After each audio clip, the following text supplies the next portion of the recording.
Fun fact, this is the second time I'm recording this video, and I was very excited because I opened a bag of books to haul for you, and I saw them for the first time, and we got all this excitement, and then I discovered that there was no audio. So here we are. It's not going to be fresh, but it will be a book haul.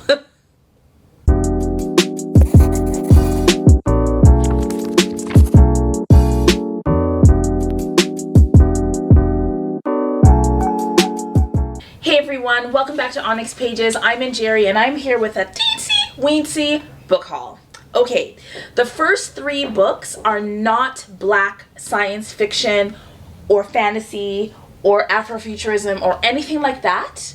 Two came to me as a gift, and one I purchased, but not as a part of ONYX Pages. But still, I do want to just share those three books with you before I get into the ones that I do want to talk more about with you, which are the black science fiction and fantasy type reads. Before we do that, I would like, this is not a sponsored video or anything, but I did buy these books from Another Story bookshop, which is it opened in 1987, says the bookmark.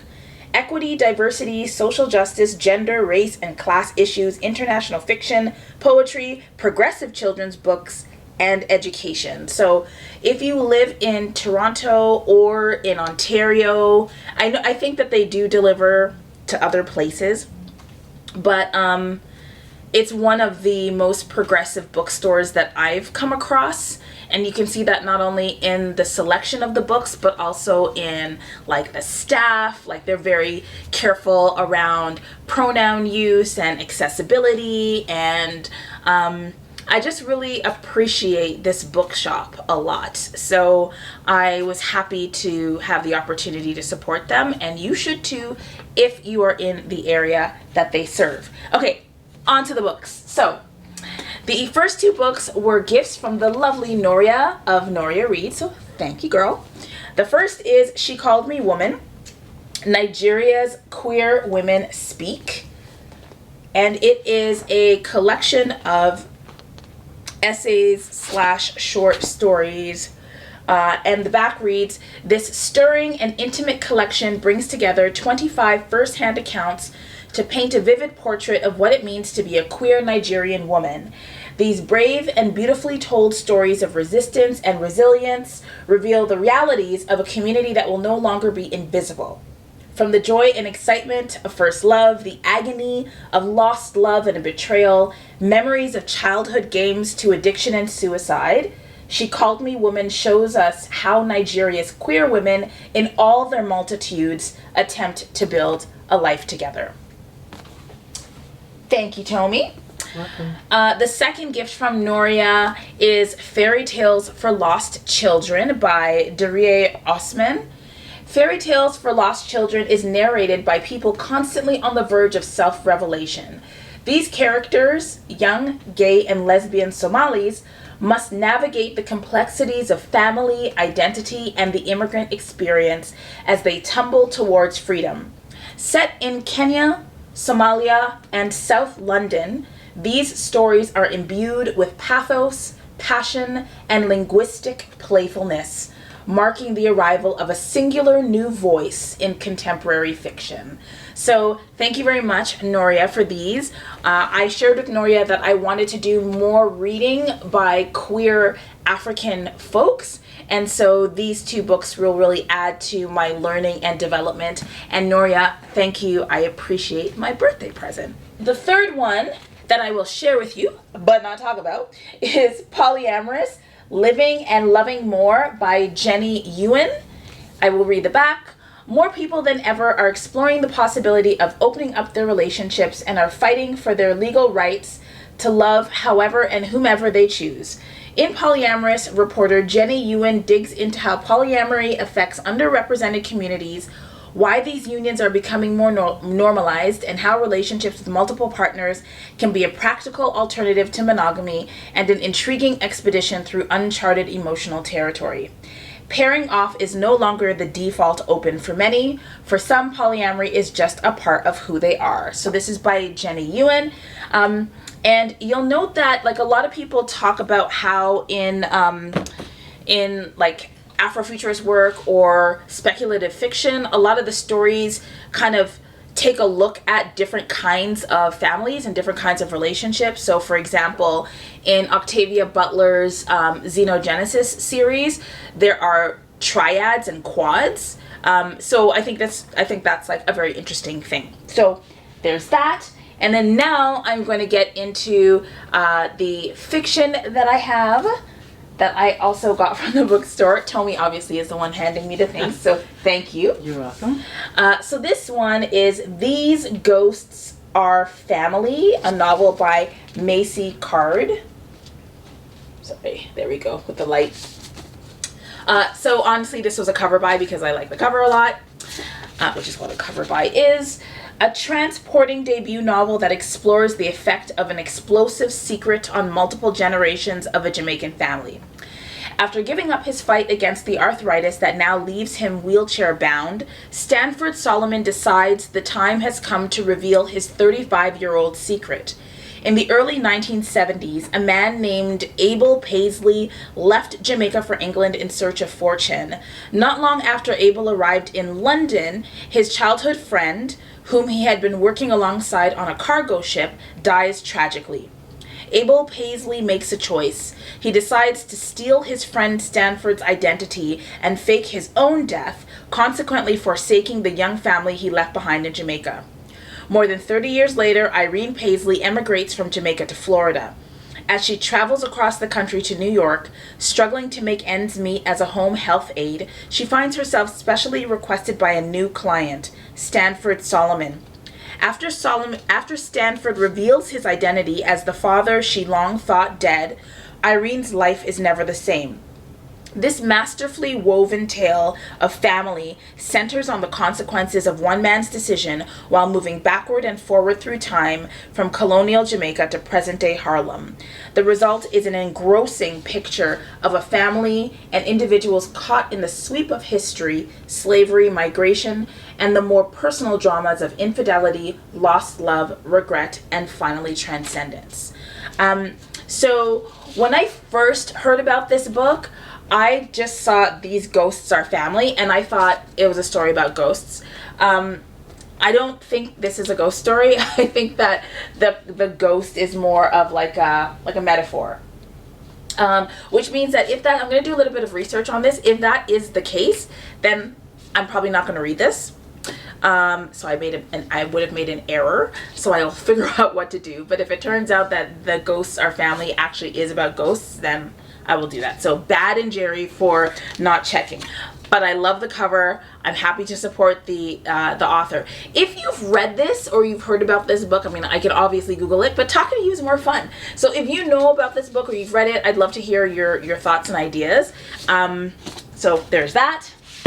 3 more. Thanks. This is Deathless Divide by Justina Ireland. This is the sequel to Dread Nation. I actually forgot the title in the first video that I did that I didn't record properly, and Tommy, who's a boss, remembered, so that's great. So what I will say about this is that you should check out Brody's review of Dread Nation, and I think it's like right, yes. Yeah. So this is book 1 and book 2. You should check out Brody's comments on Dread Nation, because they were talking about how Dread Nation's portrayal of indigenous people in the US is super problematic. So I am going to be, when I read through this, I am going to read it with that in my mind, because I'm gonna read it critically in that way. So I wanted to share that with you as an accountability point. I am still gonna read the sequel because you know, I want to follow the story, and I'm very curious about some aspects of it. But when I do review this, I am going to review it with what they were saying in mind. So let me just read the this here. So, after the fall of Summerland, Jane McKean hoped her life would get simpler. Get out of town, stay alive, and head west to California to find her mother. But nothing is easy when you're a girl trained in putting down the restless dead, and a devastating loss on the road to a protected village called Nicodemus has Jane questioning everything she thought she knew about surviving in 1800s America. What's more, Nicodemus is not what it appears. Caught between mysteries and lies, the undead, and her own inner demons, Jane soon finds herself on a dark path of blood and violence that threatens to consume her. But she won't be in it alone. Catherine Devereux never expected to be allied with Jane McKean, but after the hell she has endured, she knows friends are hard to come by, and that Jane needs her too, whether Jane wants to admit it or not. Watching Jane's back, however, is more than she bargained for, and when they both reach a breaking point, it's up to Catherine to keep hope alive, even as she begins to fear that there is no happily ever after for girls like her. The sequel to the New York Times best-selling epic Dread Nation is an unforgettable journey of revenge and salvation across a divided America. I also like the cover art. And then, thank you. Very excited to own this, The City We Became by N.K. Jemisin, aka the Queen, aka the Goddess, aka Fuck You White SFF, aka all the things. Tommy's gonna tell me to edit that out, so we'll see if that works. So no, keep it in. And I say, so let me just give some context. So you should probably check out N.K. Jemisin's acceptance speech for her, not first, not second, but third Hugo in a row for each of the books in the Broken Earth trilogy, because she explains that when she started writing, she actually heard from publishers that they thought that people would not be interested in science fiction that centered the experiences of Black people, that mainstream SFF would not be interested in her work. And then she started writing, and then people saw that she's amazing, and she has just risen to the top of SFF. And as she said, she now, did she say she's giving a rocket-sized finger to Booktube SFF, no, not to Booktube SFF, but to the SFF community for doubting her initially, and also for maintaining such a strong degree of whiteness in the genre. So yes, that's why I said that. Okay, this is the city we became by N.K. Jemisin. I will and also like the covers. This cover, the fluorescent, and apparently if you I think it was Labra on her Instagram. She was showing how the book appears when you view it through a device. Apparently, like the cover moves. It's like augmented reality cover, which is great. So that's awesome. I didn't know that. But this cover is very different from all of the other covers for her novels and stuff. So I'm really interested in getting into this world a little bit more. I digress. In Manhattan, a young grad student gets off the train and realizes he doesn't remember who he is, where he's from, or even his own name. But he can sense the beating heart of the city, see its history, and feel its power. In the Bronx, a Lenape gallery director discovers strange graffiti scattered throughout the city, so beautiful and powerful it's as if the paint is literally calling to her. In Brooklyn, a politician and mother finds she can hear the songs of her city pulsing to the beat of her Louboutin heels, and they're not the only ones. Every great city has a soul. Some are ancient as myths, and others are as new and destructive as children. New York City, she's got 6. So I want to read about New York City having 6 souls. I think that's great. I love the way you write and read books, information. I love the way you articulate about books. Thanks, babe. I appreciate that. And the last one is Conjure Women by Afia Atakora. So I'm very excited about this one because I don't know very much about conjure. I don't know very much about root work and root magic or the like magical systems that are indigenous to the African American like part of the magical system. I'm more familiar with Caribbean indigenous magic systems and West African indigenous magic systems, but I'm not as familiar with Conjure. So just the fact that this book is titled Conjure Women makes me very excited. Alas, a mother and daughter with a shared talent for healing and conjuring curses are at the heart of this dazzling first novel. Conjure Women is a sweeping story that brings the world of the South before and after the Civil War vividly to life. Spanning generations, it explores the lives of three unforgettable women: Miss May Bell, a wise healer; her precocious and observant daughter, Rue, who is reluctant to follow in her mother's footsteps as a midwife; and their master's daughter, Verena. The secrets and bonds among these women come to a head at the birth of an accursed child who sets the town people alight with fear, spreading superstition that threatens their newly won tenuous freedom. Richly imagined, brilliantly researched, magnificently written, Conjure Women moves back and forth in time to tell the haunting story of Rue, Verena, and May Bell, their passions and friendships, and how far they will go to save themselves and those they love. So that is Conjure Women by Afia Atakora. Okay, so those are the books that are in my haul. I am really interested in your comments on the last 4. So Conjure Women, The City We Became, Deathless Divide, and These Ghosts Are Family. Those are the ones that I'd love to hear more from you about in the comments. I also would like to know, I mean, if you've read them, what did you think of them?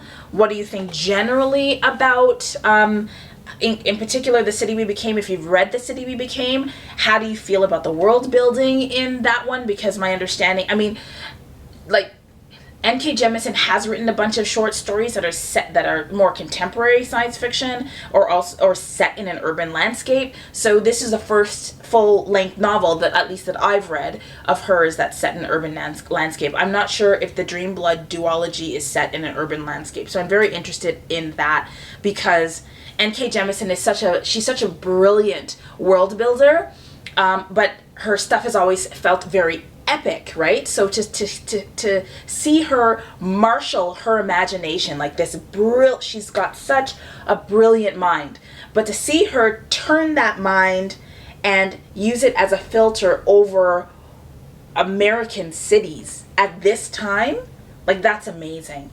And the concept of a city having a soul, and potentially that soul manifesting within the body of a human living in that city, that's just incredible.